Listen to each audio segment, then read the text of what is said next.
Arratsaldeon, ongi etorri guztioi. La pandemia de COVID-19 ha expuesto con toda su crudeza algo que ya deberíamos haber aprendido hace tiempo, que la salud humana está conectada a la salud de los ecosistemas y a la salud del planeta. Una crisis sanitaria de tal envergadura y las repercusiones económicas y sociales que conlleva debería ser un toque de atención para pensar en un cambio de rumbo que favorezca la salud del planeta, que busque soluciones a la grave pérdida de biodiversidad y que redunde finalmente en el bienestar de las personas. ¿Qué hace falta para que la humanidad inicie este cambio de rumbo? ¿Qué puede impulsar una salida a la crisis climática? Hoy, en el marco de los cursos de verano de la Universidad del País Vasco, el Donostia Sustainability Forum presenta al ecólogo Fernando Valladares, que nos plantea una cuestión de calado. El cambio socioeconómico vendrá cuando comprendamos que solo hay una salud.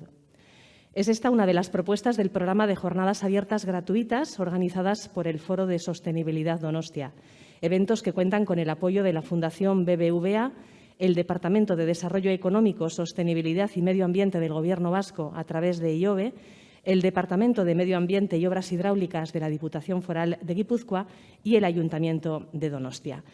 Y sin más, quiero presentar a nuestro invitado hoy, Francisco Valladares, doctor en Ciencias Biológicas, profesor de investigación del Consejo Superior de Investigaciones Científicas, dirige el Grupo de Ecología y Cambio Global del Museo Nacional de Ciencias Naturales y es profesor asociado de la Universidad Rey Juan Carlos. Buenas tardes, Fernando.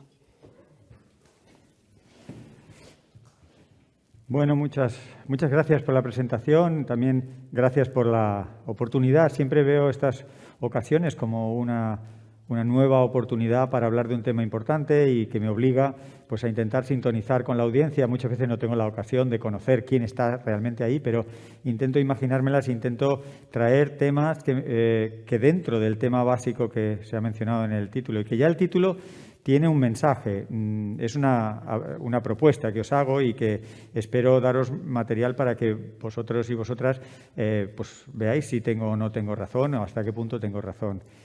Bueno, pues agradecer esta oportunidad de estar aquí en este foro de sostenibilidad de los cursos de verano de la Universidad del País Vasco y como avisan en algunas películas que tienen contenido sexual, explícito o que tienen una carga de violencia, yo quiero avisar que me voy a poner un poco trágico en algunos momentos. Voy a hablar mucho de muertos y esto no suele ser una cosa alegre, pero lo quiero hablar sin tampoco trivializar la muerte o los muertos o las víctimas, pero hablar de que ese es el peor estado posible de salud y, por tanto, es un indicador de cuando todo lo demás ha fallado. Así que voy a hablar bastante de muertos en varios momentos y voy a hablar sobre todo de salud, de cosas que nos impactan a la salud. Y voy a arrancar con algo de mucha actualidad, algo que estamos todos preocupados mirando en las noticias, que estamos viendo cómo se desarrolla, que nos preguntamos cómo se ha podido desarrollar, que es la invasión por el ejército de Putin de Ucrania. La invasión de Ucrania y el cambio climático son dos grandes emergencias mundiales, globales, graves, que comparten el origen. Comparten el origen que no es otro que un uso poco sostenible, un uso intenso, una dependencia intensa de los combustibles fósiles. En un caso, como sabéis, se genera por su combustión gases de efecto invernadero que calientan la atmósfera y todo lo que eso trae. Y en el caso, bueno, pues de las guerras de poder y de los monopolios energéticos y el dinero que hay detrás, pues ya sabemos todo el entramado complejo que se ha desvelado y que estamos analizando, intentando entender rápidamente en estas semanas a raíz de precisamente un conflicto bélico. Si la transición energética, que llevamos décadas los científicos intentando explicar la lógica y en qué consiste, se hubiera realizado gradualmente, pero hubiera empezado ya a tomar efecto, probablemente el conflicto no hubiera derivado de esta manera bélica con una invasión, ¿no? Y tenemos que pensar que la combinación de guerra con cambio climático, además de compartir el origen, en este caso amplifican las tragedias. Ucrania, como cualquier región del mundo, está sufriendo o es sensible o vulnerable a los impactos múltiples que tiene el cambio climático. Una guerra hoy en día se calcula que tiene, por las características tecnológicas y las circunstancias sociales, asociados 9 muertos indirectos por cada muerto documentado directamente relacionado con ese conflicto. Así que, por echar unas cuentas muy sencillas que irán cambiando, si se calcula que hay unos 12.000 muertos, tenemos que multiplicar eso por 9, que daría unos 100.000 muertos aproximadamente que llevamos hasta ahora con el conflicto de Ucrania. 12.000 directos y hasta unos 100.000 o así indirectos. Digo lo de los 100.000 para que recordéis ahora otras cifras. Yo no soy muy amigo de las cifras, se me olvidan y tal, pero estas son relativamente fáciles de comparar. Para evitar esta tremenda presión sobre la población, esa sinergia de factores, cambio climático, conflictos, etcétera, hay que tomar políticas, diferentes, pero sobre todo lo que hay que hacer es algo que no somos muy buenos haciendo, que es, en lugar de reaccionar a una invasión, es impedir que ocurra. En lugar de reaccionar a una atmósfera más caliente, intentemos no calentarla. Así que cambiar, anticiparse, cambiar la manera en la que hacemos la política es una de las primeras lecciones que tendríamos que aprender de este nuevo conflicto, ¿no? Además, este nuevo conflicto nos evidencia que la verde Europa no es tan verde.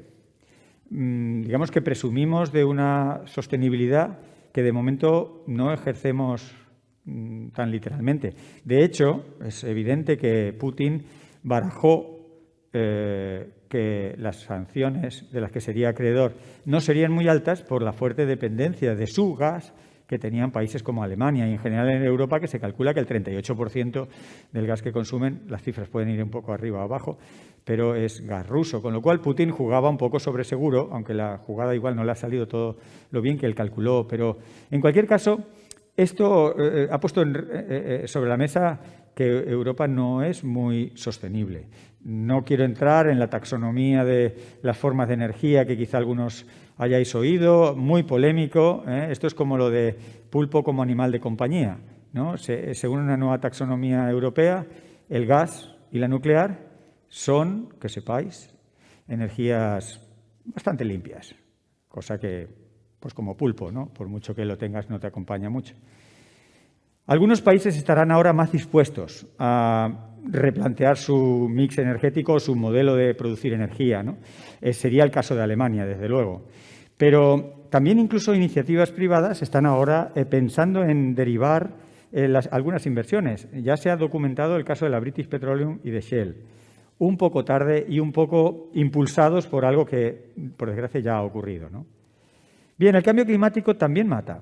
Y vamos a recordar algunas cifras. Estas son cifras muy conservadoras. Las Naciones Unidas estiman que se mueren, para el 2020 se hablaba de 250.000 personas directamente por el cambio climático al año. Las cifras probablemente sean en torno a 500.000 de personas. Recordar esta cifra porque es 500.000 de personas directas, ¿no? Y hablábamos en Ucrania de 100.000 contándolas todas.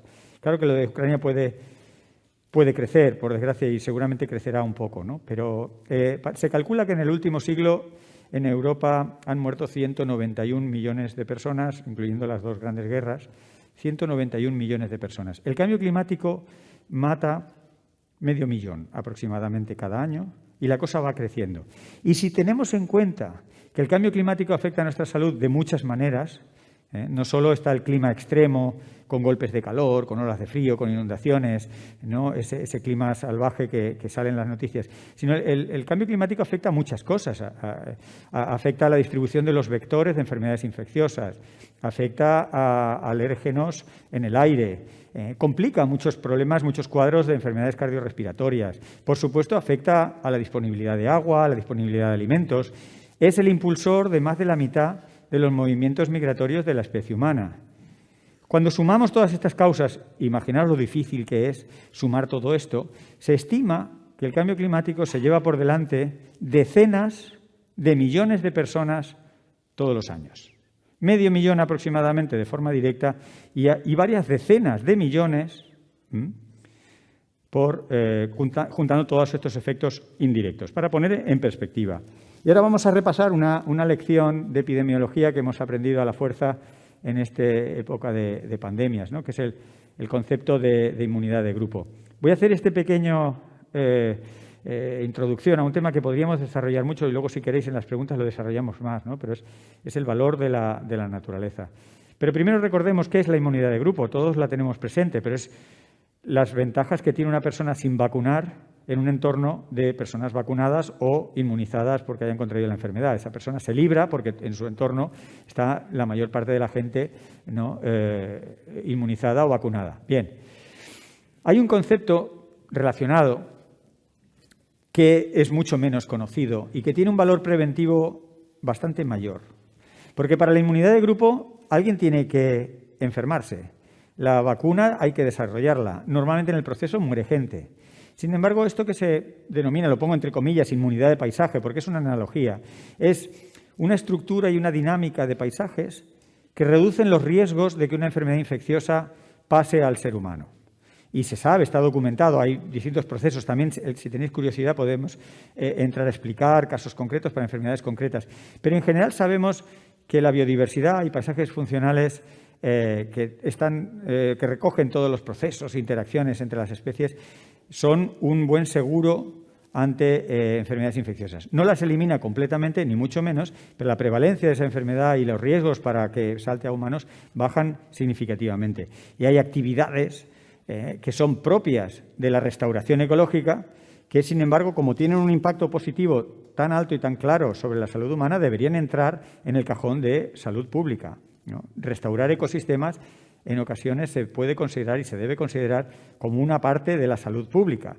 Se podrían poner muchos ejemplos, pero ya he elegido un ejemplo relacionado con estas cuestiones de las infecciones. En este caso, lo que os traigo es la enfermedad de Lyme, una enfermedad causada por una bacteria que está como reservorio habitual son los roedores y que las garrapatas son los vectores y de vez en cuando esas garrapatas pues transmiten la enfermedad al ser humano. Es una enfermedad bastante peligrosa y que en la costa este de Estados Unidos está muy documentada y muy estudiada. Bien, el agracejo japonés es una especie de arbusto exótico invasor que se ha extendido por toda la costa, por los bosques, las formaciones de matorral de la costa este de Estados Unidos y que favorece tanto a los ratones que hospedan la bacteria como a los vectores, a las garrapatas, que los acaban transmitiendo. Entonces, erradicar esa especie exótica, el agracejo japonés, de estos ecosistemas, que es una actuación de restauración ecológica, en realidad también es una actuación de salud pública. Bien. Por insistir y por terminar de completar un poco estos cuadros de que la naturaleza hace funciones estupendas para nuestra propia salud, luego veréis por qué insisto en esto, es mucho más barato prevenir pandemias que atajar una que por fin se ha desencadenado como sea la COVID, ¿no? Solo hacer frente a la COVID nos cuesta 1000 veces más que haber puesto en marcha 3 medidas que en este artículo de Dobson y colaboradores cuantificaban, 3 medidas que son costosas, que son miles de millones de dólares para hacerlo a escala planetaria, que tiene que ver con reducir la deforestación tropical, con reducir el tráfico ilegal de especies, con poner sistemas de alerta temprano. Bueno, todo eso cuesta mucho dinero, pero cuesta 1000 veces más hacer frente a una única pandemia. Y pensemos que las pandemias no esperan en la cola y pueden venir en cualquier momento y el 70% de las nuevas enfermedades, las enfermedades emergentes, son de este tipo. Son enfermedades infecciosas de origen animal que saltan a especies, al ser humano. Así que es muy rentable. Hay muchos indicadores. Está el informe Waldron, que también calcula los beneficios de proteger el doble de lo que hay ahora protegido en ecosistemas terrestres, que también sale cifras parecidas. Lo que tú inviertas lo recuperas del orden de entre 100 y 1000 veces. Así que conservar la naturaleza no es un gasto, en realidad es una estupenda inversión. En este trabajo lo abordaban con áreas protegidas y el bienestar de los visitantes y también solo mirando esa función. Si encima miras otras funciones, de rentabilidad de invertir en la naturaleza es muy alta. Así que paradójicamente invertir en naturaleza es muy rentable, pero cuando tenemos mucho dinero nos hacemos ambientalmente pobres. ¿Por qué? Bueno, pues porque no terminamos de hacer servir nuestra tecnología para reducir nuestra huella ambiental. O, dicho de otra manera, reducimos en parte nuestra huella ambiental con tecnología, pero en general hacemos más uso de los recursos y al final acabamos contaminando más, liberando más gas de efecto invernadero y esto sin parar, ¿no? Todas las gráficas que se muestran en todos los trabajos son muy tozudas, mostrando que cuanto más dinero, más impacto y que en ningún momento una sociedad llega a cambiar esa tendencia y aprovechar la tecnología para realmente de forma neta y completa reducir la huella ambiental. Incluso no somos ni felices. Podría poneros muchos ejemplos de cómo la felicidad, los trastornos humanos, trastornos psicológicos, trastornos mentales, están muy relacionados con este modo de vida no muy sostenible, alejado de la naturaleza y viviendo de una manera pues muy depredadora de recursos. Eso no nos hace feliz. Y eso es a lo que nos lleva la manera en la que nos organizamos. Esta es una de tantas, pero podría, de verdad, creedme, y si tenéis interés os puedo mostrar alguno más. Pero este ilustra el fenómeno de las ciudades, que la gente al principio, cuando empieza a ganar más dinero, digamos al principio, si representamos desde pobreza extrema a mucho dinero, pues cuando se sale de la pobreza extrema, vivir en ciudad o vivir en campo, uno va sintiéndose más feliz, porque tiene más posibilidades de atajar los problemas y demás, pero llega un momento en que eso ya, más dinero no trae la felicidad, y especialmente en las ciudades se nota que más dinero empieza incluso a disminuir la felicidad. Y aquí llega un momento en el que quiero proponeros un punto de inflexión, una especie de crítica y de análisis de dónde estamos metidos. Y lo traigo de la mano de un concepto que no es un insulto ni es un descrédito, que se llama hipocresía organizada. Y esto es lo que hacemos, lo hacemos todos. Como especie social, el ser humano tiene que mentir, tiene que engañar y tiene que ser hipócrita. Es la base de la convivencia. Es mucho menos bonito que lo que nos han explicado, ¿no? La convivencia normalmente la explican en otros términos, pero yo no puedo andar contándole a la gente todo lo que pienso y tengo que pretender que algunas cosas son mejor de lo que son para llevarnos bien. Llevado a un extremo, esto que tiene ciertas ventajas para vivir en sociedad, lleva a disfunciones sociales, ¿no? Por ejemplo, todos sabéis, en la lección inicial de cambio climático, que el carbón es una forma muy contaminante para la energía que produce. Por eso el carbón de los combustibles fósiles es el primero que entra en la lista a descartar. En España se han hecho, pues en Asturias, en muchas grandes regiones mineras de carbón, pues políticas ya muy decididas para abandonar el carbón, ¿no? Y había grandes compromisos. Sin embargo, dicho todo eso, y que estamos en un momento de descarbonización, no nos confundamos, cuando hablamos de descarbonización no es quitar el carbón, sino quitar el carbono, ¿vale? El AC, que sale de muchas emisiones, de muchas cosas que no son solo del carbón. A veces genera un poco de confusión. En cualquier caso, para que haya menos C, menos carbono en la atmósfera, lo primero a quitar es el uso del carbón. Hasta ahí todo bien, pero ¿qué está ocurriendo? Los estudios, por ejemplo, de la Agencia Internacional de la Energía revelan que ahora mismo la humanidad está quemando más carbón que nunca en su historia, cuando nos habíamos propuesto todo lo contrario. De hecho, fijaros, los países que más están creciendo en el consumo del carbón son precisamente Estados Unidos, con un 20%, y la Unión Europea con otro 20% de incremento en el uso del carbón. O sea, y no pueden, porque el caso de China e India puede ser más problemático. Ellos están aumentando del orden de un 12 y un 9. El caso de China es preocupante porque es el principal consumidor de carbón del mundo. O sea, que un 9% en China es mucho carbón. Pero el caso de Estados Unidos y la Unión Europea no tiene mucha explicación, quiero decir. Sí que tiene explicación, pero quiero decir, no tiene fácil justificación y por eso entramos en esto que os digo de la hipocresía, ¿no? Otra forma de hipocresía son algunas variantes del negacionismo. Hay un negacionismo que podemos entender, admitir, comprender e intentar neutralizar con las herramientas como un curso de verano, ¿no? Que es el desconocimiento. Gente que es negacionista simplemente porque no sabe. Bueno, pero eso es muy poco. Igual que luego la forma de negacionismo frontal a negar la incidencia del ser humano en el clima, que, por ejemplo, protagonizó el presidente de los Estados Unidos, Donald Trump, esas cosas no cuelan. Quiero decir, esas cosas son formas de negacionismo tan directos que nadie se lo toma muy en serio y realmente no representan una casuística muy grande. Lo único que en el caso de Donald Trump tenía el pequeño efecto colateral de ser el presidente de una gran nación. Pero hay muchas formas de negar. Y una forma de negar es aceptar la teoría, pero no hacer nada. Fijaros qué país no está haciendo los deberes que corresponden. Suecia. Nadie sospecharía de Suecia. Suecia es un país de comportamiento ambiental irreprochable. Se pone como no solo la tierra originaria de IKEA, sino como un país donde todo el mundo recicla, reutiliza, le encantan los animales y los árboles y todos son muy sensatos y muy conocedores. Sin embargo, la normativa legal, el marco administrativo y jurídico de Suecia, como revelan en este trabajo Bowles y Hultman, no permite converger con lo que la propia Suecia y otros cientos de países han firmado en el Acuerdo de París. No tienen el marco jurídico para converger con París. Eso es Suecia. Y el caso de Suecia, por desgracia, no es un caso aislado. Lo que pasa es que los países nórdicos nos pueden servir un poco como ejemplo extraordinario de hipocresía organizada. Por ejemplo, aquí tenéis un mapa en el mundo de dónde deberíamos dejar sin consumir los recursos fósiles, los combustibles fósiles. Por ejemplo, en la parte de abajo está el carbón, que hemos acordado que había que quitárselo del medio, ¿no? De hecho, el carbón, los valores en amarillo representan casi un 90 o un 100% que no habría que tocar para llegar a cumplir el Acuerdo de París. Prácticamente, salvo esa zona del sudeste asiático, la mayoría de los países del mundo tenían que dejar todo el carbón sin tocar, y no es lo que estamos haciendo.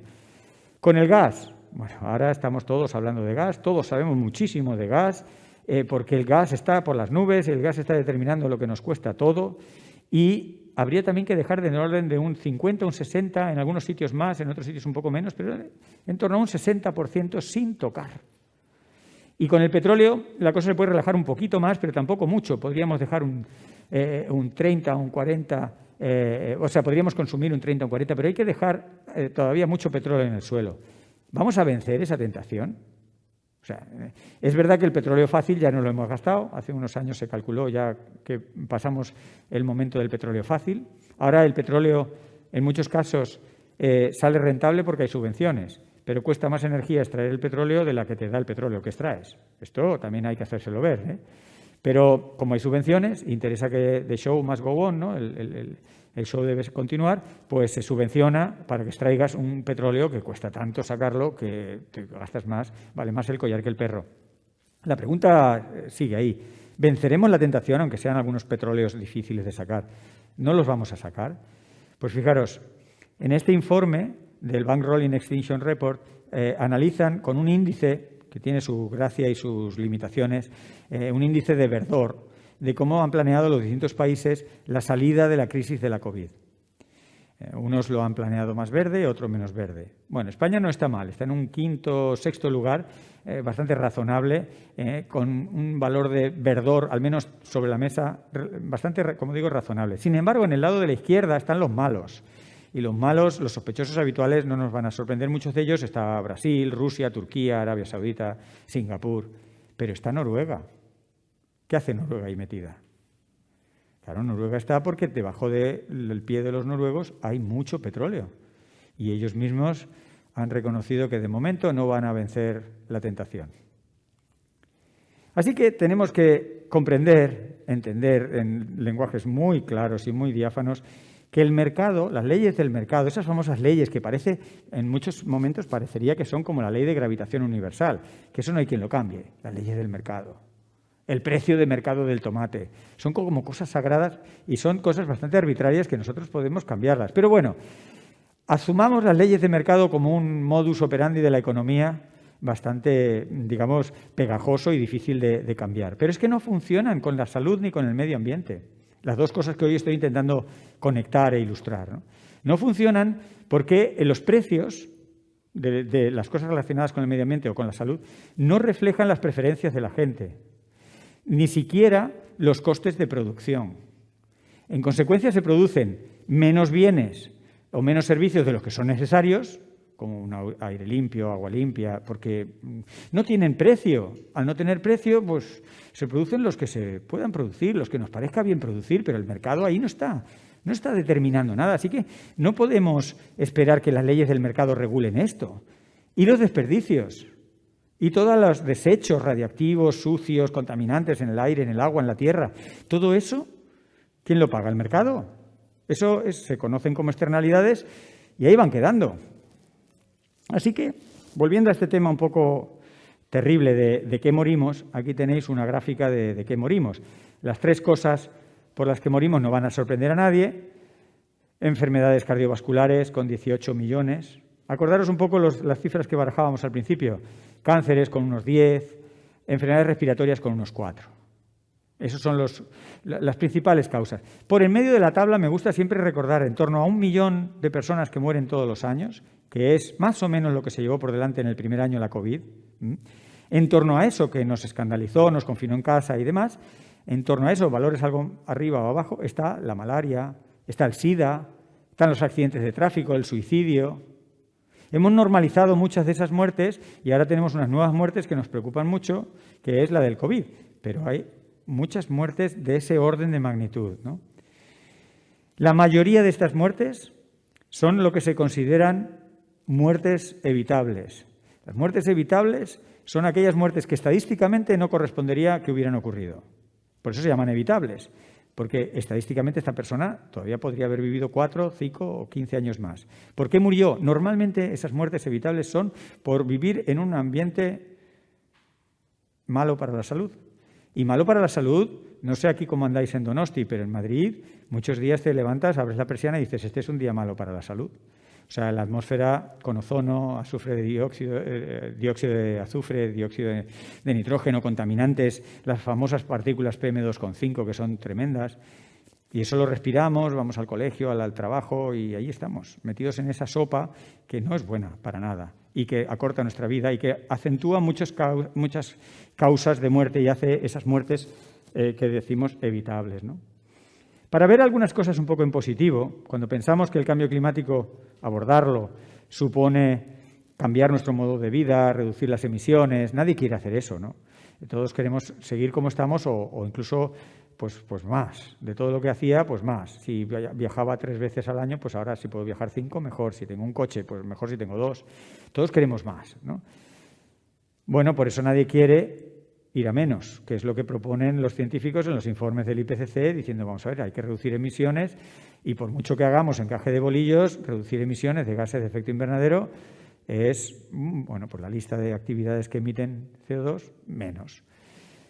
Pero fijaros, por converger en el Acuerdo de París, por hacer lo que nos hemos comprometido a hacer, esa teoría que a veces no cumplimos, para el 2040 habría del orden de 10 millones de personas que no morirían. 6 y pico por cambios relacionados en la dieta, más de 2 por cambios debidos en la movilidad más activa y en romper un poco la vida sedentaria y casi 2 o 1,6 por reducciones de la contaminación atmosférica, que es el cuarto factor más grave causante de muertes en el mundo. Esto es una visión en positivo. Sí será incómodo el cambio climático, pero le salva la vida, al menos, estos son estimas siempre conservadoras, al menos hay 10 personas que, de aquí al 2040, 10 millones de personas que no morirían.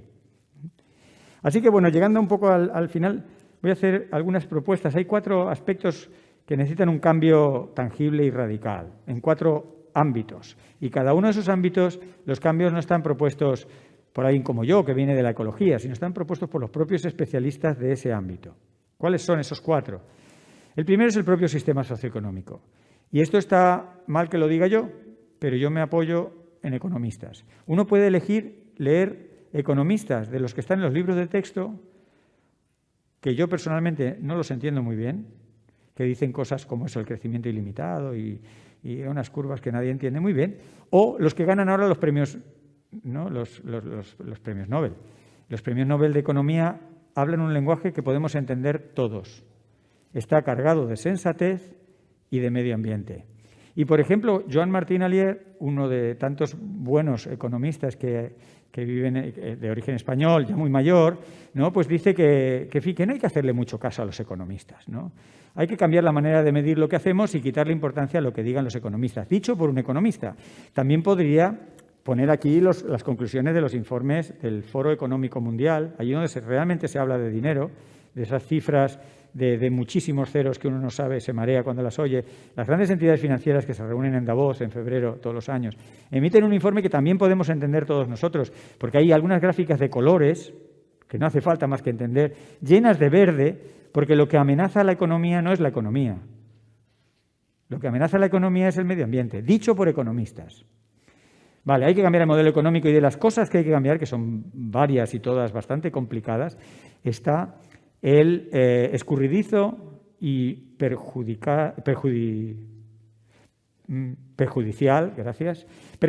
papel de las entidades bancarias. Las entidades bancarias se van, muchas de ellas de rositas, cada vez un poco menos, pero prestan dinero para inversiones en proyectos que son muy destructivos de la biodiversidad, muy intensivos en carbono. Y concretamente, este Bank Rolling Extinction, que os decía, que genera unos informes, ha cuantificado, por ejemplo, que en el 2019 se estimó una inversión de 2,6 billones de dólares, casi el doble del Producto Interior Bruto de España, Aquí sí lo tengo ahí puesto la comparación para saber estas cifras que marean tanto. O sea, casi 2 veces el Producto Interior Bruto de España en proyectos de esta categoría. Y en ese informe podéis ir viendo qué países, qué regiones, África, Estados Unidos, si está destinado más a turismo, a productos agrícolas, a extracción de minerales. Y los bancos, salvo algunas entidades que de momento son como excepciones, no se sienten responsables de en qué se gasta el dinero. Pero yo les pregunto a esos que dicen, no, yo presto el dinero, cumplo con la ley y ya. Sí, y si tu proyecto fuera dedicado a la pederastia, ¿no te sentirías un poco incómodo? O sea, tenemos tolerancia cero con la pederastia. ¿Por qué no tenemos tolerancia cero con agredir a la biodiversidad o aumentar el cambio climático?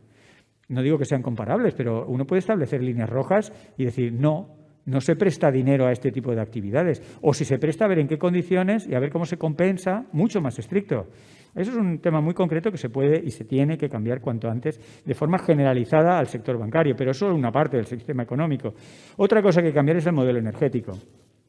Lo mejor que podemos hacer con el sistema energético es consumir menos energía. Eso le pondremos fáciles las cosas a todo el mundo. Le pondremos fáciles las cosas a los generadores de energía, a los distribuidores de energía, a todos los gestores relacionados con cómo se invierte, cómo se mueve, cómo se transporta y se utiliza la energía. La segunda cosa que podemos hacer es emplear fuentes más limpias. Pero las fuentes limpias, las energías renovables, no nos van a sacar del apuro. No sé si lo sabíais y lamento daros esta mala noticia. Son imprescindibles pero insuficientes. Tienen una limitación muy obvia. Hoy por hoy son muy poco intensivas. Requieren mucho territorio para la energía que producen. Es todo lo contrario que la energía nuclear. La energía nuclear hemos decidido en este país pues irla abandonando por todos los riesgos que tienen y porque no tenemos ni idea de qué hacer con los residuos. Pero esto es el caso contrario, porque en un sitio bien chiquitito, en una reacción minúscula, se genera un montón de energía. Sin embargo, la fotovoltaica, la solar, la hidráulica, para producir unos pocos megavatios, intervienen mucho en el paisaje y por eso está la tensión actual, como sabéis, entre conservar la biodiversidad de muchos de estos grandes proyectos eólicos o fotovoltaicos que pues entran en conflicto con la producción renovable, pero con una ocupación de territorio tan grande. Esto hay que hacerlo bien y empieza a estar el mar revuelto porque no es un tema para nada fácil. Algunos científicos, como Antonio Turiel, habla de petrocalipsis y habla de unos mensajes bastante apocalípticos. Él sabe más que yo, él es más físico de todas estas cosas, la energía la baraja mucho mejor que yo. Yo tiendo a ser un poco más optimista, pero también os digo que entiendo de esto bastante menos que él. Ahí tenéis un libro suyo y muchas publicaciones, está muy activo en las redes y a él le toca un papel muy ingrato, que es decirle a la gente lo caro que está saliendo ambientalmente, la energía que usamos, el tiempo que nos queda de seguir usando esto y un montón de malas noticias. La tercera cosa que hay que cambiar, llevamos dos, ¿no? Hemos hablado del sistema socioeconómico, hemos hablado del sistema energético, es el modelo de empresa. Las empresas y las grandes corporaciones tienen un peso desmedido en nuestra huella ambiental. Así como se calcula que los ciudadanos a título individual podemos reducir hasta un 13% las emisiones de efecto invernadero, las empresas podrían reducir hasta un 70%. O sea, tienen mucho más margen de jugar con las emisiones. Entonces, el modelo de empresa ahora mismo se está revisando. Hay algunos grupos empresariales que son líderes en cambiar esa imagen. Algunas son tachadas de greenwashing, de lavado verde, de postureo ambiental. Otras son honestas y muestran más sus limitaciones. Otras realmente están haciendo cosas en serio. Y en general hay muchos personajes más o menos conocidos. Leonardo DiCaprio, esta foto está puesta mucho antes de No mires arriba, de la película que en estas Navidades nos tuvo a todos muy entretenidos.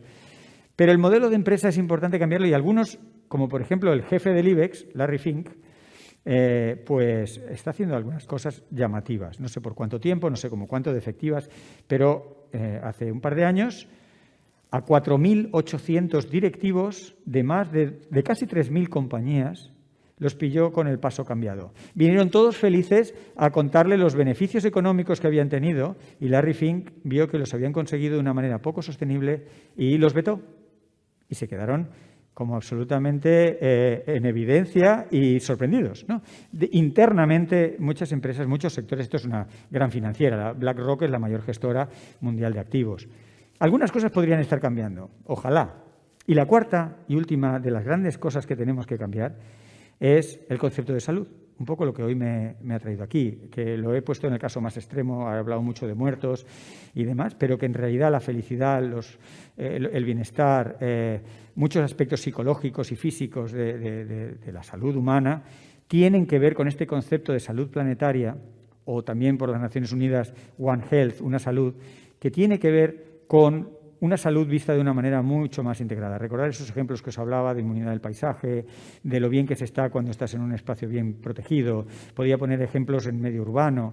En fin, todas las evidencias que hay de que nuestra salud depende mucho de la salud de los ecosistemas y viceversa. Las zoonosis estas, las enfermedades infecciosas que nosotros cogemos de los animales, nosotros también les pasamos a ellos un montón de cosas. Lo que pasa es que ellos no se quejan. Pero esto va en los dos sentidos. Nos intercambiamos microorganismos, bacterias y virus.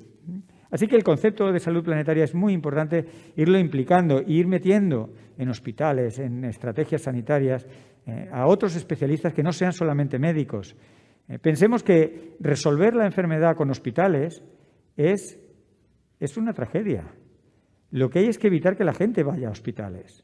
Claro que hay que tener hospitales porque en muchos casos no se puede evitar la enfermedad, pero hay muchísimos millones de muertes que son evitables, de personas que no tienen que ir al hospital. Y nosotros lo resolvemos a toro pasado, pues como estamos intentando resolver por las prisas el gasoducto y la dependencia del gas con Ucrania. A toro pasado, cuando ya te ves agobiado por la urgencia, construyes un hospital. En Madrid tenemos un buen ejemplo. Pero eso no arregla nada. Y no solo lo hace Madrid o España, lo hacen todos los países, digamos, en nuestra situación económica. Construimos hospitales para aplacar ese déficit de salud. La esperanza de vida es la mitad de nuestra longevidad. Nuestra longevidad nos podría llevar a una esperanza de vida de hasta el doble de la que tenemos en la actualidad. Nos queda ese gran recorrido por hacer. Y ese recorrido no solo no lo estamos haciendo, es que por primera vez en la historia de la humanidad la esperanza de vida está empezando a decaer. Y está empezando a decaer por lo que os estoy contando, por los impactos del medio ambiente. Así que esto corrobora un poco o refuerza la idea que os proponía desde el principio. La idea de que si no cambiamos el rumbo es porque no terminamos de ser del todo conscientes lo que depende de nuestra salud, en todos los aspectos, en un sentido muy amplio, de que hagamos ese cambio, de que dejemos de tener esa huella ambiental tan grave que se acaba volviendo como un boomerang contra nosotros mismos. Así que lo dejo por aquí. Y muchas gracias.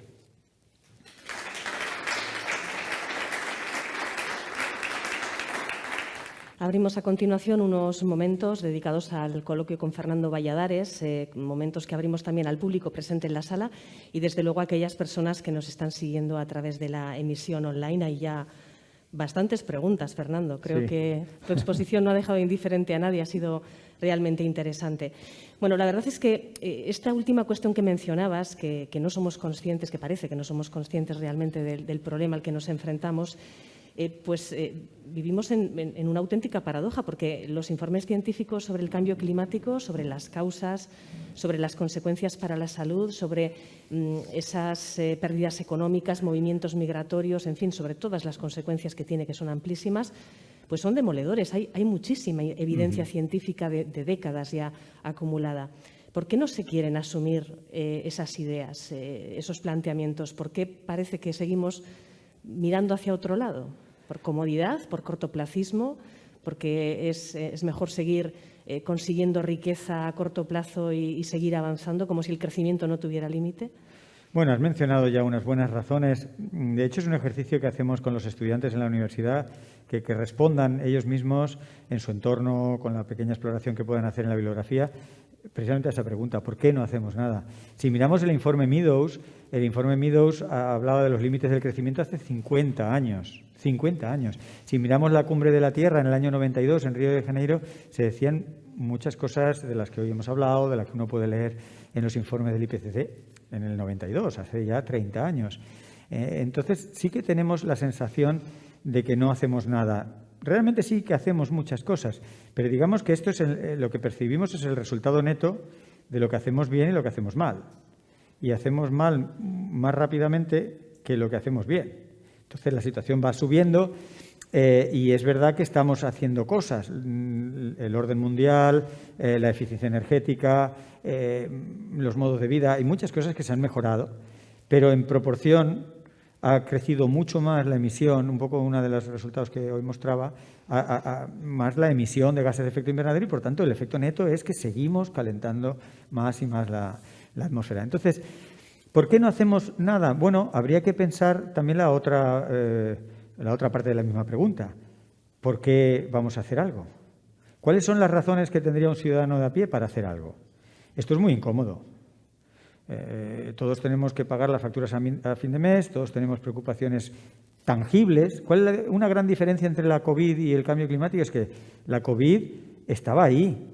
Biológicamente, además, estamos muy bien instruidos para percibir el miedo que da una enfermedad infecciosa, pero no tenemos ese miedo a un concepto abstracto de que se calienta la atmósfera y resulta que el oleaje en Ondarreta ha cambiado por el cambio climático. Pues esa conexión no es muy obvia.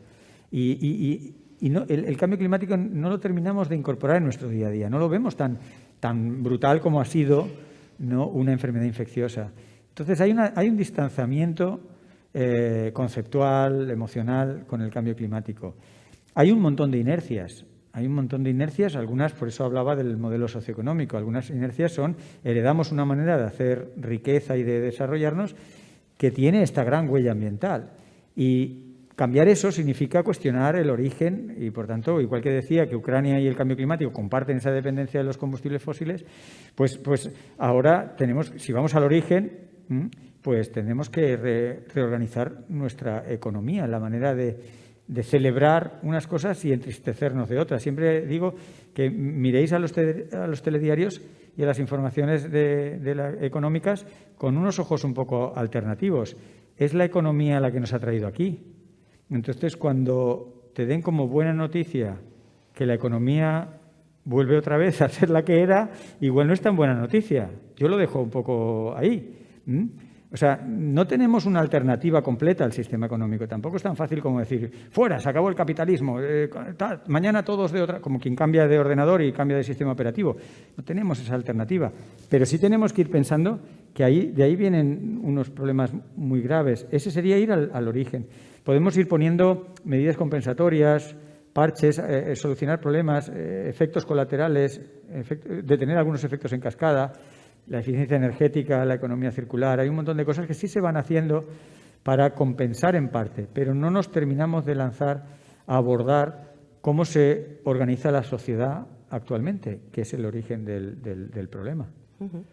A lo largo de los últimos años, e incluso antes de la COVID-19, hemos ido encadenando crisis. Crisis económica, crisis climática, desde luego ya muy presente, la crisis de la COVID-19, una crisis política que tiene consecuencias militares y socioeconómicas que quizás todavía no alcanzamos a comprender. Vamos encadenando crisis y a veces es muy nostálgico mirar al pasado y pensar cómo nos gustaría volver a cómo estábamos hace 10 años, por ejemplo, o 12, antes de la crisis de 2008. Pero, por lo que comentas, esa mirada nostálgica al pasado es una equivocación, no deberíamos estar en esa tesitura, nos debemos plantear algo totalmente diferente. Yo creo que las crisis son una oportunidad única para ser valientes. Por ejemplo, a los políticos se les pide que sean valientes, pero la verdad es que ellos nunca lo prometieron en su programa electoral. Algunos a lo mejor lo son, pero nunca ellos se comprometieron a ser valientes. Nunca elegimos a los políticos porque sean valientes.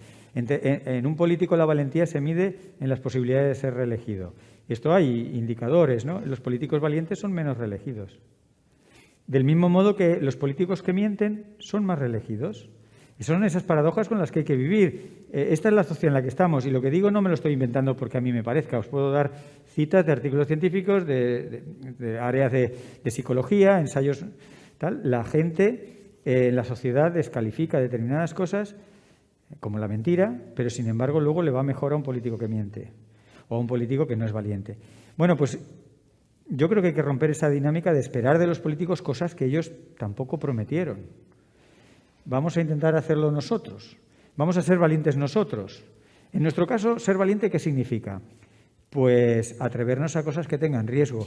¿En qué situación vamos a estar mejor que en una crisis?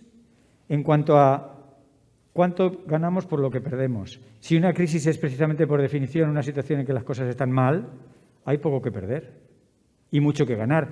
Si no arriesgamos en una crisis, ¿cuándo vamos a arriesgar? ¿Cuando nos va bien las cosas? Pues la mayoría de nosotros no somos de arriesgar cuando las cosas van bien. Cuando se puede pensar realmente de forma disruptiva, de forma creativa, de forma alternativa, es en una crisis. Las crisis abren esas oportunidades. La humanidad no de todas las crisis, pero de muchas crisis ha hecho cambios profundos, ¿no? Y algunas civilizaciones han colapsado, han emergido otras civilizaciones, han surgido cosas. Las crisis son un momento de oportunidad, nos guste o no, lo sepamos aprovechar o no. Una crisis es un momento en el que cambian las proporciones entre lo que ganas con lo que pierdes. Y eso puede ser una fuente de optimismo. Aunque parezca muy dramático, puede ser un momento revulsivo para la humanidad. Puede ser un momento en que nos atrevamos a hacer esas cosas que llevábamos de los años de hace 50 años hablando de los límites del crecimiento, de hace 30 o 40 de la cumbre de la Tierra, ¿no? Yo es de las cosas que quiero creer, ¿no? Que la sociedad va juntando información, va viendo que es inevitable determinado tipo de cambio y le falta un punto de motivación, un punto de valentía, un punto de colaboración y de consenso para hacerlo todos un poco al unísono. Pero en cuanto se logren algunos ingredientes más, podríamos estar en una condición de realmente un cambio importante de rumbo. ¿Y quiénes deben ser los actores que promuevan ese cambio?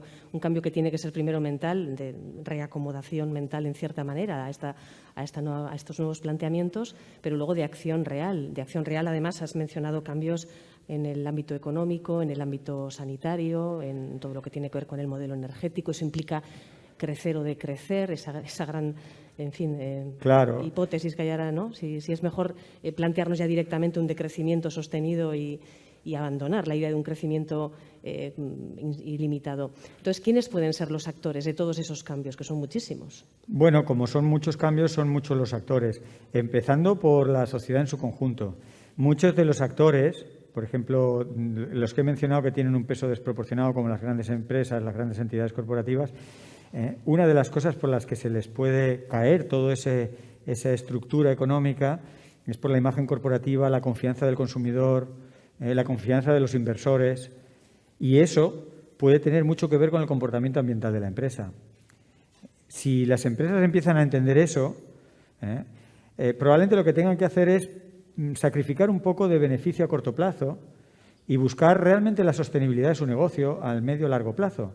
Si las empresas, porque tienen un peso más desproporcionado, no porque sean más culpables o más nada, ni buenas ni malas, lo de ganar dinero no es mala cosa, en fin, hay que quitarle un poco de hierro cuando se critica a las empresas, del mismo modo que hay que quitarle hierro cuando criticamos a los políticos. No es que sean ni buenos ni malos, son los que son, hay que entenderlos y hay que facilitarles que hagan transiciones que son importantes para todos. Entonces, las empresas, las grandes corporaciones, del mismo modo que las naciones con sus representantes políticos, tienen un peso muy importante, pero la sociedad tiene que apoyar eso. No podemos esperar que venga un mesías, un político iluminado, sabio, empático, carismático, diplomático y un montón de palabras esdrújulas. Fijaros que todas son esdrújulas. Y por tanto, son muy difíciles de pronunciar y de alcanzar. Entonces, no podemos esperar a eso. Igual llega, ¿eh? Igual tenéis aquí en Donosti pues a un político fantástico, cualquier de estos, que resuelve todos los problemas en una. Pero eso es poco probable. Entonces, lo que tenemos es que jugar con los que hay y tenemos que apoyarles, porque hay medidas como la misma mascarilla que estamos llevando ahora, que es incómoda. A nadie nos gusta la mascarilla, pero hubo un momento en la pandemia que empezamos masivamente a entenderlo y a decir, ostras, pues esto sí que tiene el refrendo de la ciencia y parece que, aunque no es perfecto, pero que reduce algunos riesgos. Cuando se entienden las cosas, la gente está dispuesta a hacer cosas impopulares, molestas o incómodas. Y esto me lleva a la segunda parte de tu pregunta o de tu reflexión, que tiene que ver con lo de crecimiento y decrecimiento. No es que vaya yo a hacer un alegato o una defensa del decrecimiento, pero indudablemente el decrecimiento es un escenario. Los científicos nos gusta hablar de escenarios, ¿no? Si tú haces A, acabas aquí en B. Si haces B, acabas en C, ¿no? Un escenario es el escenario de crecimiento. Contra el decrecimiento podemos, por ejemplo, contrastar el escenario de una recesión. ¡Ay! Ha ocurrido una recesión. Esa es la información en la que la economía te dice, uy, se ha enredado esto mucho, llevamos 2 años con quiebra, anda, y hay que ayudar a algunos bancos, pobrecitos bancos hay que ayudarles, que es que no hemos podido evitar que estén en riesgo de quiebra. Eso es una recesión. Sin embargo, un decrecimiento, tú programas una desescalada en determinados sectores de actividad y, por tanto, puedes acompañar las medidas, si dejas a la gente sin explotar el carbón, pues haces medidas de acompañamiento para que encuentren otro oficio o para que tengan una inserción social o lo que sea.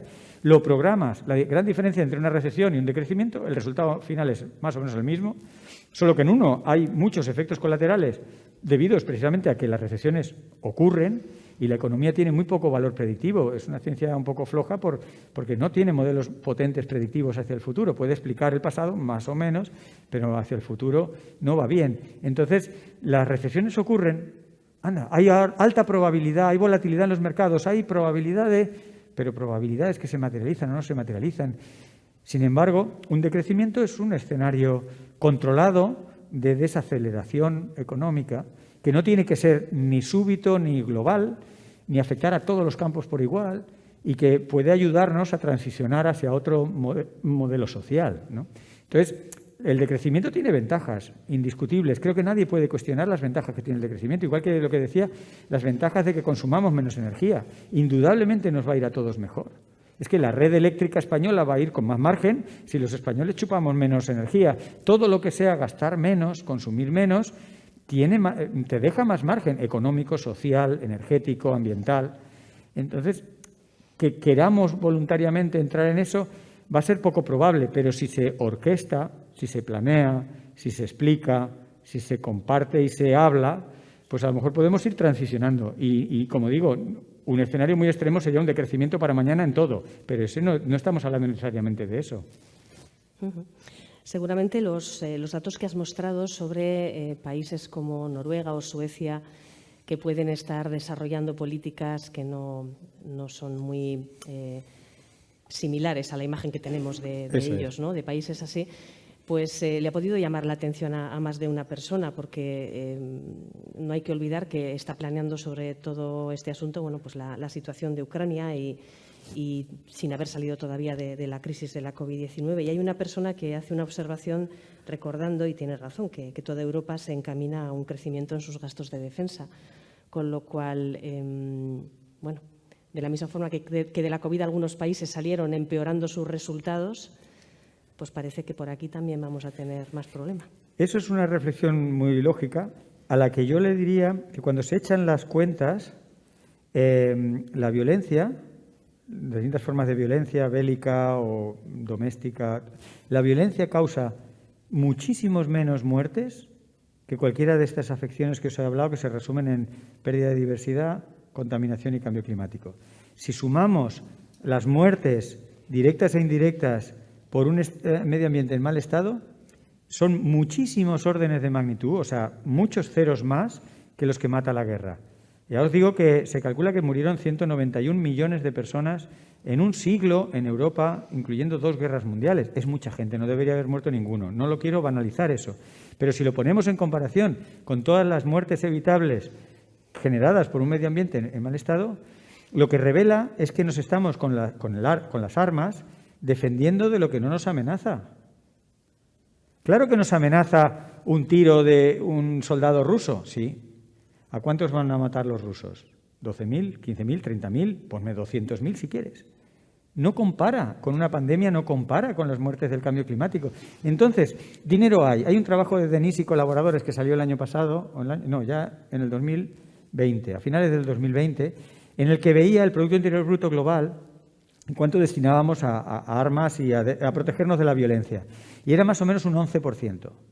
Un 11% del Producto Interior Bruto global lo destinamos a defendernos de lo que no nos amenaza.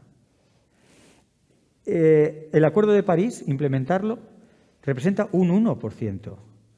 Los 17 Objetivos de Desarrollo Sostenible representan un 5%.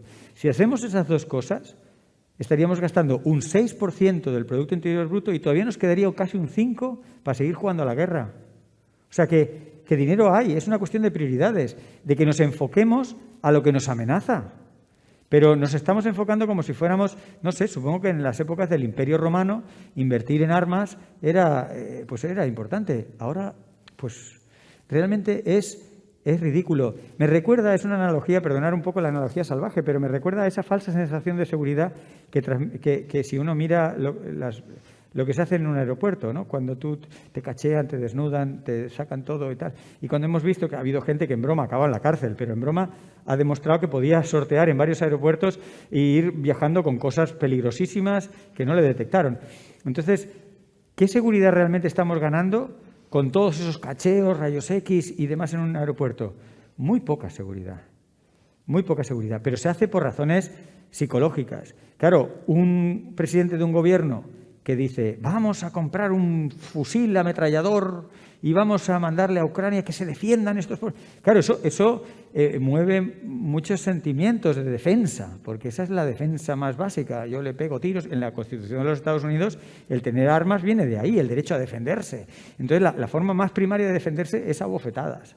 Pero si te quieres defender de lo que te amenaza, las bofetadas son una parte muy pequeña de lo que te amenaza. Lo que te amenazan son los virus, bacterias, climas desatados y contaminantes en la atmósfera, en el suelo y en la tierra. Y sabemos cómo resolver eso, que es lo que estamos hablando del modelo socioeconómico. Entonces, en lugar de mirar al modelo socioeconómico, miramos a un conflicto bélico terrible, horroroso, que no estoy justificando y que para nada le estoy quitando la importancia humana y dramática que tiene, pero que no compara en cifras. Por muchas armas que se invierta en España, en Europa, en la OTAN, en la no OTAN, no estarán apuntando al objetivo que nos está amenazando. Por lo que comentas, no acabamos de acertar a la hora de poner el foco en lo que realmente importa. De hecho, no sería posible que en una ciudad con un alto índice de contaminación, como mencionabas antes, se publicasen los datos de la composición del aire y se relacionasen con problemas de salud, con mortalidad. Eso nos toca hacerlo a los científicos, y los científicos, una vez más, hablamos en esdrújulas. Y, por ejemplo, yo cuando intento traducir las esdrújulas a palabras llanas, pues el Madrid Central, que muchos habréis oído, que es uno de los episodios más patéticos de la historia política reciente, en la que un grupo político lo propone, el otro lo quita, luego la Unión Europea amenaza con una multa tremenda por haber sobrepasado todos los límites razonables de contaminación, y luego dicen, ostras, pues si volvemos al Madrid Central, pues a lo mejor evitamos la multa. Luego vino un juez que dijo, tenían razón los... Bueno, un guirigay, una telenovela cutre. Madrid Central, con toda esa historia, nació pequeño, porque para la ciudad de Madrid ya era muy pequeño, pero le salvaba cuando funcionaba, y esperemos que vuelva a funcionar, la vida a 500 madrileños cada año. Es el equivalente a que se evitara un accidente mortal de un Boeing 747. Entonces, hay que traducirlo a esas cosas que son como tangibles, porque claro que tú puedes mirar las oscilaciones diarias del dióxido de azufre, y ¿quién entiende esos valores o quién tiene el tiempo de estar leyéndolos? Decir, ostras, hay una zona, en la zona norte de Madrid ha subido mucho, tal, no salgas a pasear con el bebé. Hay que resumir esas medidas, esos datos. No es solo transparencia, sino también afán o interés o preocupación por comunicar lo que significan esos datos. Y nos toca a veces a los medios de comunicación destilar esa información, o a los científicos que nos metemos en más de un charco como yo, a intentar contar la importancia que tienen estas situaciones ambientales como la que has mencionado, ¿no? Por cierto, hay otro comentario desde la emisión online que señala pues la cuestión de los trastornos mentales, cuya incidencia ha subido muchísimo durante el confinamiento, y durante todo lo que ha ocurrido después con la pandemia. Pregunta si no es esto una prueba de que el contacto con el medio ambiente es esencial para la salud. Totalmente. Y, de hecho, seguramente se nos ha olvidado que durante aquellos meses terribles salir al campo era lo que más nos apetecía del mundo. Sí. No, me alegro de ese comentario. Va muy en la línea de las cosas que me gusta enfatizar, ¿no? Se nos olvida que somos una especie biológica, ¿no? El ser humano ha pasado por una fase de grandes penurias cuando iniciaba sus primeros avances como especie, y la naturaleza era muy hostil y moríamos de muchas cosas a edades muy tempranas, a una fase más tecnológica en la que controlábamos mejor los factores ambientales, se desarrolló la medicina, creció mucho nuestra esperanza de vida, y nos hemos quedado ahí. Nos hemos quedado en esa fase tecnológica como un quinceañero o un adolescente que se niega a madurar y que piensa, en el caso del quinceañero, piensa que sus padres siempre le pagarán todo, y en el caso de este Homo sapiens inmaduro, piensa que la tecnología le salvará de todos los problemas. Esto se llama tecnooptimismo, está muy, muy estudiado. Hay una época de ecomodernismo que la precedió, y es una confianza naif, muy ingenua, en pensar que la tecnología nos va a salvar de los apuros. En primer lugar, la tecnología es reactiva. Normalmente, alguna vez es proactiva y se anticipa los problemas, pero normalmente la tecnología, como la vacuna, surge cuando hay un problema y dices, ostras, ¿y esto cómo lo hacemos mejor o cómo lo podemos paliar? Entonces, para cuando aplicas la tecnología y primero la desarrollas y luego la aplicas, normalmente ya hay esas muertes evitables, ya hay esos conflictos, ya hay esos problemas. En segundo lugar, las tecnologías tampoco son perfectas. Igual que estaba hablando que las energías renovables no nos van a salvar del problema, aunque van a ayudar a que sea menor y nos van a ayudar a transicionar, y es una medida importantísima. Pero que nadie piense que aquí las soluciones ante problemas complejos son mágicas. Tú aprietas este botón o, en este caso, conviertes toda España en renovable. Entonces, la tecnología no nos va a sacar del apuro. Volviendo a la observación de esta persona, si rescalamos nuestro ego tecnológico y reconducimos nuestros deseos, lo que nos hace feliz, dónde estamos sanos, vemos cómo los trastornos mentales disminuyen simplemente con la contemplación de un bosque en buen estado. Es que hay trabajos súper sorprendentes. Personas que no conocen la diversidad de árboles de su entorno la valoran, sin conocerla, sin entender que aquí hay 3 especies o 5 o 7, o 3 pajaritos o 7 o 2, pero estando en un sitio diverso y rico y bien conservado, la gente, todos nos sentimos un poco mejor. Y claro, el vivir en ciudades no ayuda, porque la ciudad ya en sí es un distanciamiento de la naturaleza. Pero incluso en las ciudades, los pequeños fragmentos que quedan de naturaleza, los parques, los jardines, vosotros que tenéis una playa, estos fragmentos, trozos de naturaleza que quedan cerca, nos alargan la vida. Y también hay estadísticas muy potentes que te alargan en varios años mensurable tener cerca un espacio. No es lo mismo vivir en un entorno sin ninguna zona verde que tener una zona verde. Y eso tiene mucho que ver con el volver un poco a la naturaleza, y no de esa forma, digamos, tipo hippie o perroflauta o abraza árboles o como lo queráis llamar, que también puede ser, bienvenidos todos los acercamientos a la naturaleza, sino un acercamiento a la naturaleza como el que tú decías en el confinamiento. Quien más, quien menos se dio unos buenos paseos, veías a gente que por la manera de ir vestida, veis que me encanta ir al campo y me gusta mucho, digamos, todas las ropas, las botas, el no sé qué, y tú veías por las pintas de la gente que muchos era la primera vez o la segunda que iban al campo, y tan felices. Y digo, eso es lo que hay que hacer. Lo que pasa es que se acabó la pandemia y esas personas volvieron a guardar en el armario la ropa que compraron en la tienda y que les recomendaron para pasear, ¿no? Y mantener el contacto con la naturaleza en muchos aspectos es una de las soluciones más baratas y más sostenibles. Revistas que hablan de la felicidad humana revelan cómo esta sociedad de consumo basada en consumir y tal nos da fuentes de satisfacción y felicidad de muy corta duración. Y por tanto esas subidas son casi contraproducentes. Pasa como con la insulina y la diabetes, ¿no? Si tú te tomas azúcar muy a lo bruto y de ese azúcar muy poco elaborada que le pasa a la sangre muy rápido, tienes lo que se conoce como un pico de glucosa que tu cuerpo, ¿qué hace? Lo almacena en michelines. Sin embargo, si tú esa misma glucosa la distribuyes lentamente, pues es la energía que tú utilizas para vivir. Pues lo mismo ocurre con estas recompensas que obtenemos con el consumismo. Te dan una satisfacción muy efímera que no logras enlazar una con otra, porque nadie se puede estar comprando un iPhone cada día. Entonces, y sin embargo tenemos al lado una fuente de satisfacción más sostenida, más continuada, que no es a lo mejor tan intensa como comprarse el último coche del mercado, pero que te da estabilidad.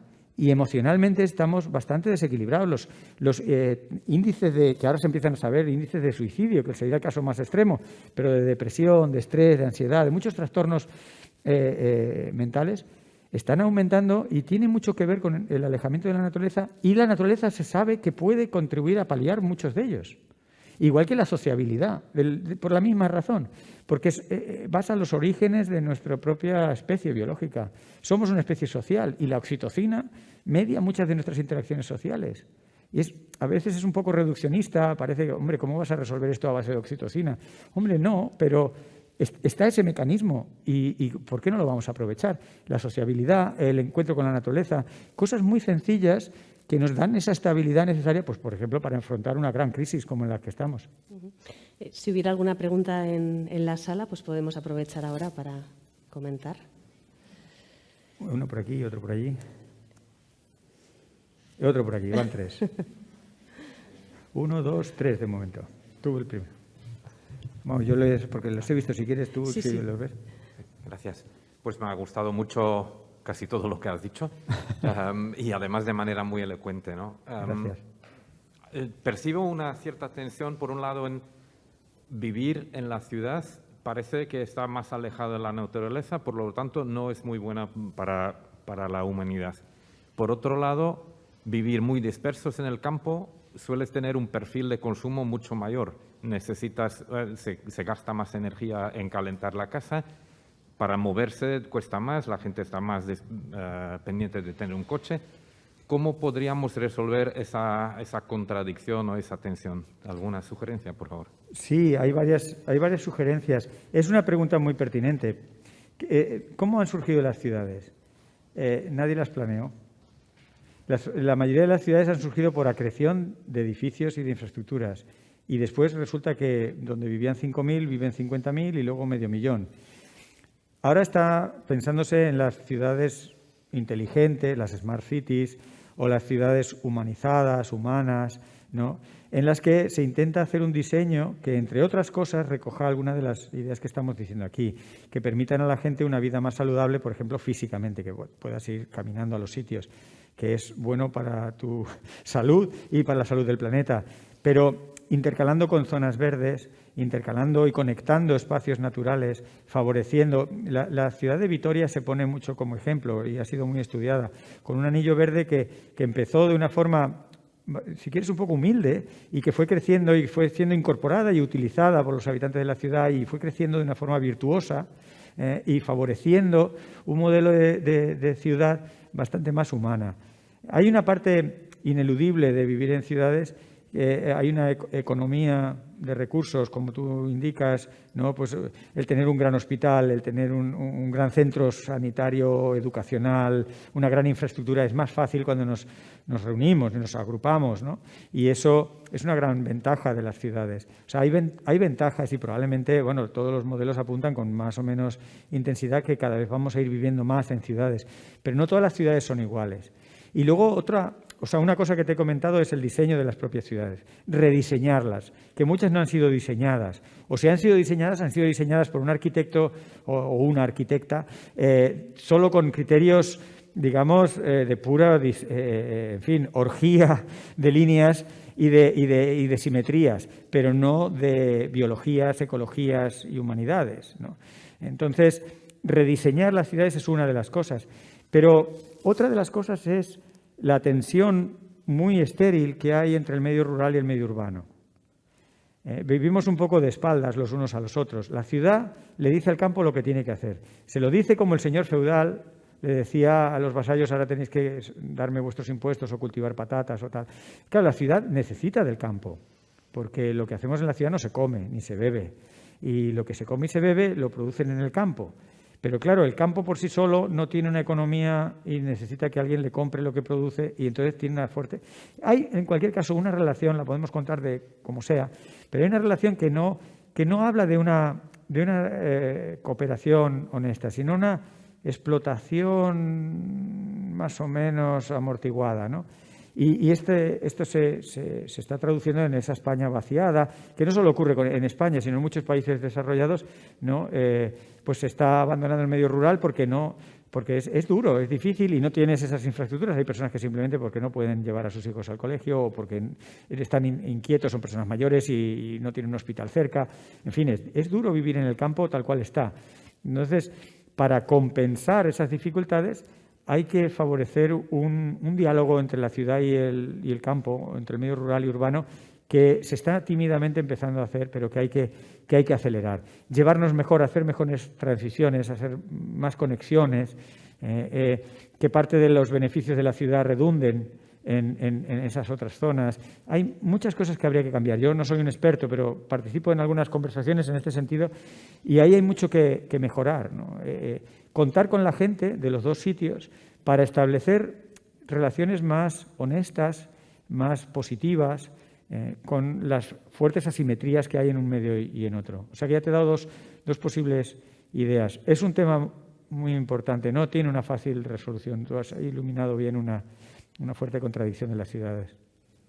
Había otra pregunta por aquí en marcha. Había por ahí atrás y aquí, Sí. si no. Sí, bueno. Aquí delante, si no, también tenemos.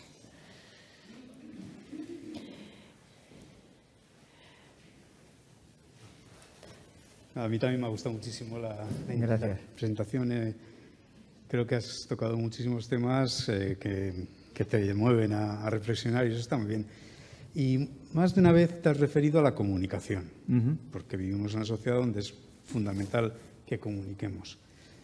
¿De verdad comunicamos bien cuando hablamos del problema de la salud del planeta y hablamos de su conciliación o no conciliación con la salud de la humanidad?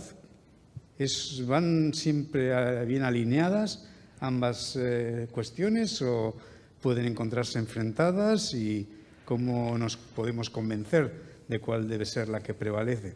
Claro. ¿De verdad comunicamos bien cuando en lugar de hablar de calentamiento global preferimos utilizar el término cambio climático? ¿No nos concienciaría más pensar en el calentamiento en lugar de en el cambio? Aquí estamos al lado de la costa y estamos acostumbrados a que todos los días cambie el clima. Ya. O sea que el cambio climático en realidad Sí, nos preocupa poco, vamos a decir, Sí, hablando de entiendo, manera un poco sí. superficial, ¿no? ¿De verdad comunicamos bien? Bueno, a las pruebas me remito, muy bien no lo haremos cuando los cambios no están a la altura de lo que necesitamos, ¿no? Hay un tema importante. Has mencionado un tema muy concreto de la elección de las palabras, que también es importante y le podemos dedicar un poquito, ¿no? Pensemos en palabras, hoy lo hablábamos, de desarrollo sostenible, que es una gran contradicción, o lo que tú estás diciendo del cambio climático. Claro, el clima siempre cambia, en escala geológica, en escala diaria. Entonces, la elección de las palabras puede tener bastante que ver, pero también es verdad que nos podemos relajar un poco con eso, porque al final uno acaba sabiendo lo que quiere decir. Hay muchas expresiones que son desafortunadas y se han heredado de padres a hijos y uno puede recoger en el refranero expresiones más acertadas y menos acertadas, pero que al final uno sabe lo que quiere decir. Por ejemplo, si alguien tiene, esto es una petición, si alguien tiene una expresión que no sea tan bestia como la de matar 2 pájaros con la misma piedra, que me la diga, por favor. Esto es un ejemplo de una expresión muy desafortunada que yo estoy buscando una alternativa para no tener que pensar en matar ningún pájaro. Yo no quiero matar ningún pájaro. Pero la idea de la eficiencia que transmite esa frase, ¿no? Pues no la termino de encontrar así con una frase corta que diga, no, matar 2 pájaros. Yo no quiero matar ninguno, pero bueno, entiendo la idea. Entonces, bueno, con el cambio climático y con el desarrollo sostenible y con otras cosas, que la expresión igual no es muy acertada, al final podemos un poco ser tolerantes porque la sociedad acaba entendiendo lo que se quiere decir y no tanto lo que se dice. Pero ahí entramos en el aspecto para mí más importante y el que hacemos quizá peor o en el que tenemos más recorrido para hacerlo mejor, como lo quieras ver, es un poco la narrativa. La narrativa, el estilo, el tono, la intensidad, qué objetivo, qué emociones pulsamos. Algunas de las cosas que a veces me gusta desarrollar es que entrar en nuestro cerebro con la óptica de un científico es muy divertido. Os recomiendo, si tenéis un rato para cotillar y si leéis un poco inglés y si no con el traductor de Google, las revistas de neurobiología o de psiquiatría a veces tienen unos artículos que son muy divertidos. O sea, te saltas la parte de los métodos, que es muy árida, pero las conclusiones, cómo funciona nuestro cerebro, a veces es muy, muy sorprendente. Los engaños que se hace el cerebro, las peculiaridades que tiene el cerebro. Pero, por ejemplo, el pensamiento positivo. Cuando uno está contento, se acuerda de más cosas. Pero es que se documenta una y otra vez. Tú puedes poner a la audiencia enfadada, triste, deprimida, neutra de referencia, feliz, emocionada, satisfecha, y le das a que memoricen una lista de palabras. Pues los del pensamiento negativo, bloqueado, ansiedad, se acuerdan de menos y los de pensamiento positivo se acuerdan de más. Y para desarrollar un problema matemático lo resuelven mejor las personas que están contentas, satisfechas, felices, que el control, la referencia a las personas, digamos, neutras, y mucho mejor que las personas enfadadas. Entonces, ¿qué quiero decir con esto? Que si estamos enfrentando una crisis, si estamos enfrentando una situación compleja que amenaza, el qué emociones pulsas cuando cuentes una cosa es clave para que te entiendas, para que te entiendan lo que quieres decir, no tanto lo que dices, sino lo que quieres decir. ¿A dónde voy? Voy a cambiar este modelo económico. Pequeña cosa. ¿Cómo lo cuento? ¿Lo cuento con, oh cielos, qué horror, si no lo cambiamos será el cisma y el fin del mundo? Es una de las narrativas. Apelar al miedo, apelar a los escenarios apocalípticos. Algo de apocalipsis hay, no vamos a negarlo, pero la narrativa, de hecho hay un decálogo en los medios de comunicación para comunicar el cambio climático que un poco se ha vuelto a revisar recientemente y que va buscando las maneras de comunicar algo tan global y con implicaciones potencialmente tan perjudiciales para la vida de las personas, pues, por ejemplo, acompañarlas en la medida de lo posible cuando se haga una comunicación en prensa o en la televisión o en la radio de un evento climático que se pueda asociar al cambio climático que ha sido trágico, pues abrir alternativas, abrir opciones, ver si eso va a ser lo normal o cómo se podría evitar que eso volviera a ocurrir. Eso, por ejemplo, amortigua un poco la narrativa. El cómo se dicen las cosas, el elegir el tono, el pulsar las emociones correctas, puede marcar totalmente la diferencia en que la sociedad realmente decida y quiera ser parte de las soluciones o esperar que lo hagan los políticos o como mi vecino no hace nada, yo tampoco, o esto está tan mal que no hay quien lo arregle, que es a veces lo que sin buscarlo se disparan en algunas de estas conversaciones de bar o incluso en algunas conferencias académicas, ¿no? Y hay que salir de esos bucles, y hay que ser un poco creativos para pulsar, para sacarlo. Necesitamos que salga lo mejor de todos nosotros. Y eso solo es en una atmósfera pues, de diálogo, de bienestar, donde la naturaleza, el medio ambiente en el que estemos favorezca y donde en general nuestro estado de ánimo sea positivo. Y el que lo cuente tiene mucho de responsabilidad, el cómo contar las cosas. Yo me hago muchas preguntas a mí mismo de cuando cuento las cosas, cómo contar esto. Hay una gráfica que hoy lo recordaba, que dudo mucho en ponerla, porque es una gráfica que tiene que ver con las inercias de las grandes masas de hielo, de los glaciares, en fundirse en un escenario de calentamiento. Tienen tanta inercia que aunque nosotros hagamos bien los deberes de reducir emisiones, pues eso tardará siglos o milenios en revertir la tendencia por su propia inercia, ¿no? Entonces, claro, es una gráfica que según cómo, bueno, es puro dato científico, pero tiene un mensaje como decir, hostia, ya no me habla de 10 años ni de 20, me habla de algunos siglos. Yo me voy a casa. Y claro, a lo mejor no es lo que quieres.